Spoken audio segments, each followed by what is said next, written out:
Soy Carlos Díez y es tiempo de matemáticas. En Es Tiempo de Matemáticas, actualidad matemática. A veces los cambios en las tendencias suceden de un momento a otro, pero otras veces toman tiempo y su devenir es casi imperceptible, pero inefable. Este segundo caso es la descripción de lo que está pasando en la tendencia hacia el estudio de las matemáticas como carrera profesional.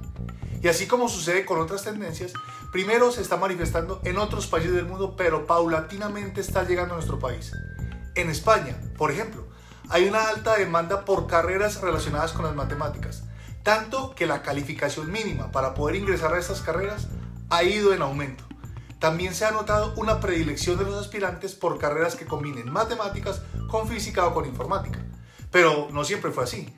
Hace unos años la carrera de matemáticas percibía muy poca demanda, cerca de la mitad o menos de lo que percibe hoy. La tendencia al alza que está recibiendo la demanda por esta carrera será sostenida y no parece que vaya a frenarse en el corto plazo, según los expertos. Este boom tiene su explicación, por lo menos en parte, por el auge en el uso de la información, lo que implica el análisis de grandes volúmenes de datos, una habilidad propia de los matemáticos en la que superan a ingenieros y a otras profesiones. Pero la matemática no solamente es analítica de datos.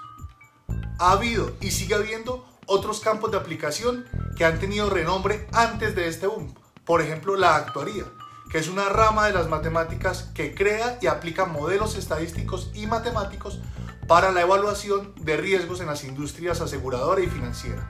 O la optimización matemática, de la que hablamos en un programa anterior y que es clave para lograr que las empresas sean más eficientes en la producción y la prestación de sus servicios.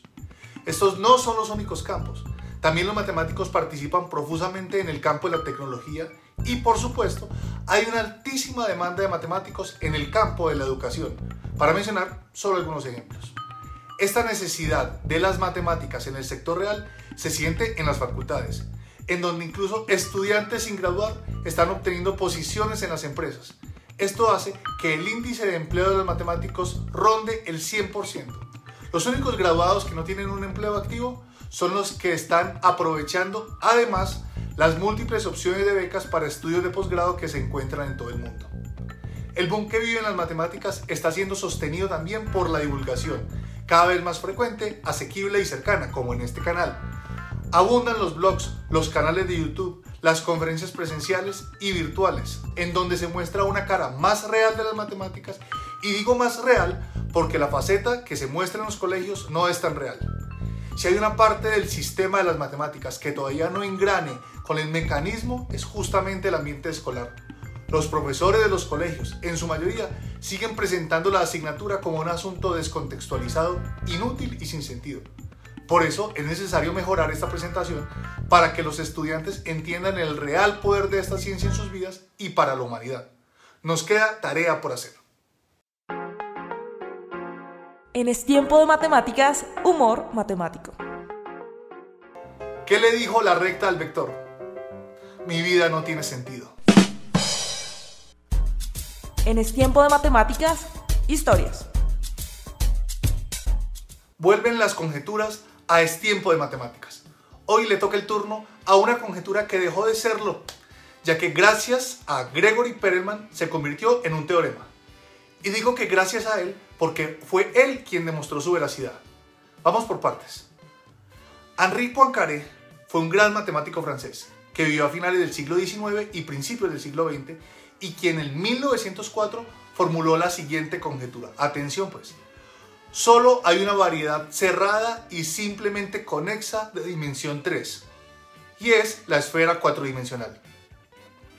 Pero expliquemos eso. En general, es sabido lo que es una esfera.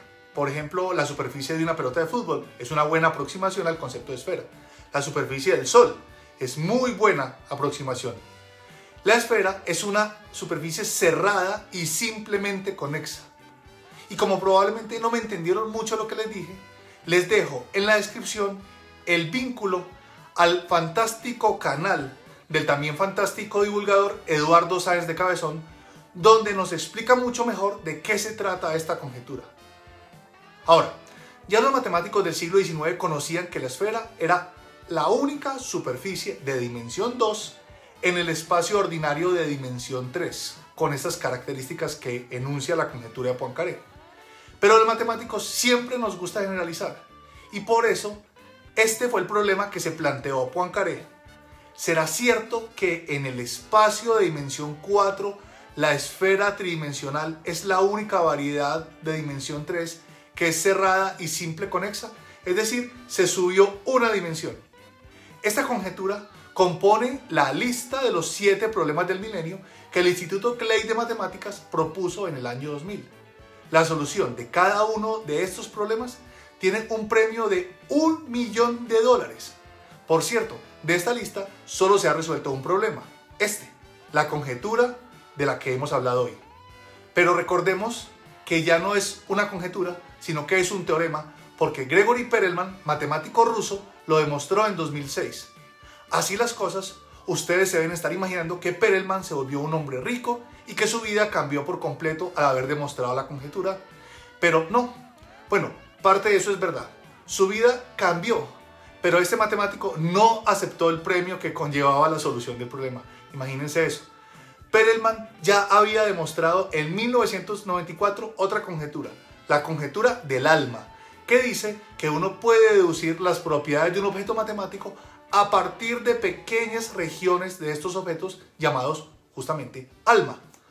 Después de eso, le ofrecieron cargos a algunas de las principales universidades del mundo, incluidas Stanford y Princeton, pero prefirió tomar un puesto de investigador en el Instituto Steklov, muy conocido, en San Petersburgo, que pagaba menos de $100 al mes. Pero si por la demostración de la conjetura del alma obtuvo ofertas interesantes, por la demostración de la conjetura de Poincaré recibió una lluvia de ofertas, de honores, de premios en dinero en efectivo, de fondos para investigación, así como posibilidades de lucrativos cargos académicos en las universidades más distinguidas del planeta y giras mundiales dando conferencias que, según todos los informes, consideró profundamente ofensivas.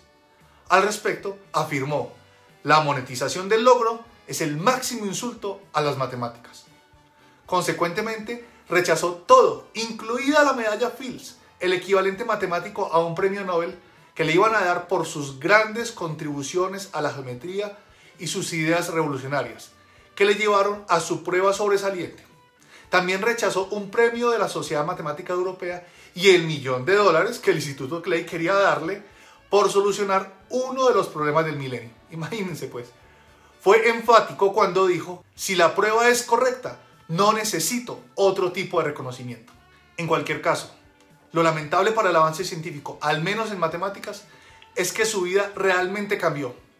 Porque además de alejarse del mundanal ruido, parece que efectivamente abandonó las matemáticas por completo. En Es Tiempo de Matemáticas, mala matemática. Voy a parafrasear a Hamlet diciendo lo siguiente: redondear o truncar. He ahí la cuestión. El viernes 12 de mayo de 2006 saltaba la noticia deportiva en el Gran Premio de la IAAF en Doha, Qatar.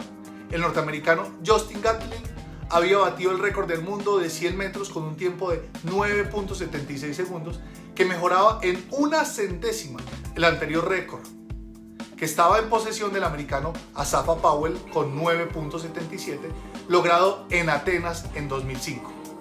Sin embargo, una semana más tarde reunía la IAAF, que es la Federación Internacional de Atletismo, tras analizar la documentación aportada por Tissot Timing, que es la encargada del cronometraje, revisaba ese resultado al comprobar que el tiempo registrado por Gatlin era realmente 9 segundos y 766 milésimas, es decir, con 3 cifras decimales.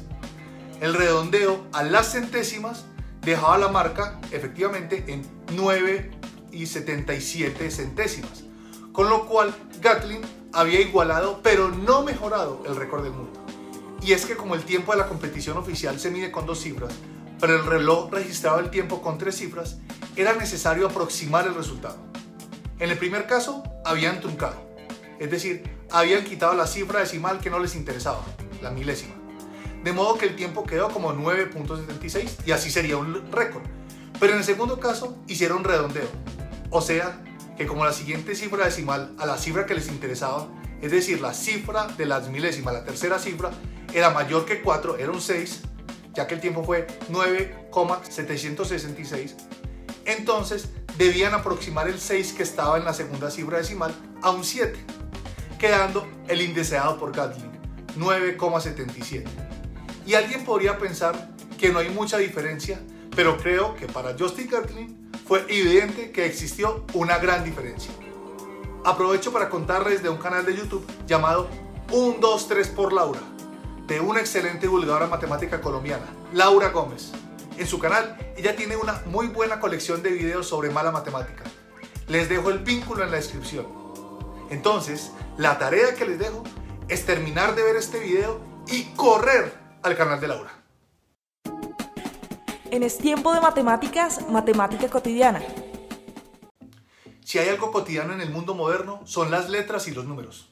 La comunicación, la publicidad, el arte usan profusamente tipografías novedosas y estéticas para diseminar sus mensajes.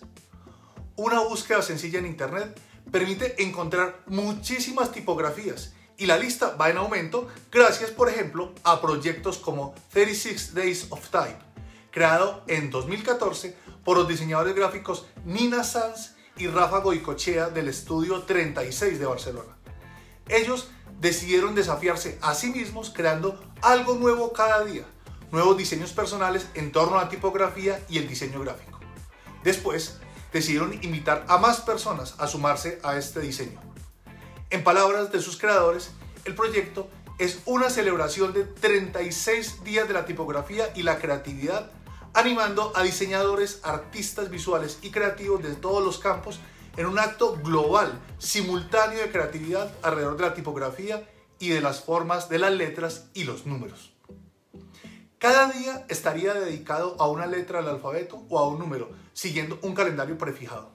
Los participantes en el proyecto debían subir a Instagram su diseño de la letra o número correspondiente a ese día. En 2021, la parte numérica del proyecto se inició el 1 de mayo, con el número 0, y por supuesto terminó el 10 de mayo con el número 9. En ese programa vamos a ver algunos diseños, solo para los números primos, los privilegiados. Para los otros números les dejo el enlace del proyecto en la descripción. Por ejemplo, para el número 2, el único número primo par, tenemos estos diseños. Y para el número 3, estos. Ahora les muestro los diseños para el número 5. Y finalmente veamos estos bonitos diseños para el número 7. En Es Tiempo de Matemáticas, Matemática Curiosa. De la cuenta de Twitter de Jorge Zuluaga, astrónomo colombiano y divulgador de la ciencia, les traigo esta joyita relacionada con el número 37. Veamos. El número 111, como se puede ver, está compuesto por 3 unos. Si dividimos este número por la suma de estos 3 unos, o sea por 3, obtenemos el número 37, porque en efecto 111 dividido 3 da 37. Hagamos lo mismo con el 222, que está compuesto por 3 2. Dividámoslo por la suma de esos 3 números, que es 6, y nos da 37. Y si hacemos lo mismo con todos los dígitos, la suma siempre será 37. Una bonita curiosidad matemática que se puede comprobar fácilmente usando álgebra. Se las dejo de tarea. En Es Tiempo de Matemáticas, Matemática Mente. En el programa anterior vimos una conversación en el libro El hombre que calculaba, en la que Beremiz Samir explicaba cómo calcular algunos números naturales usando solamente 4 cuatros y operaciones aritméticas. El reto de hoy es un poco más retador y perdónenme la redundancia. Consiste en usar 3 operaciones y un solo número 4 para representar los números naturales. Las 3 operaciones son la raíz cuadrada, el factorial y la parte entera. Veamos un poco de las últimas 2 operaciones que sé que no son tan conocidas. El factorial de un número es la multiplicación de todos los números enteros desde el 1 hasta el número dado. Por ejemplo, el factorial de 5 es 1 por 2 por 3 por 4 por 5, lo que es igual a 120. Y, por su parte, aplicar parte entera, como su nombre lo indica, es obtener solamente el número entero de cualquier número decimal. Por ejemplo, si el número es 5,34, la parte entera de 5,34 es igual a 5.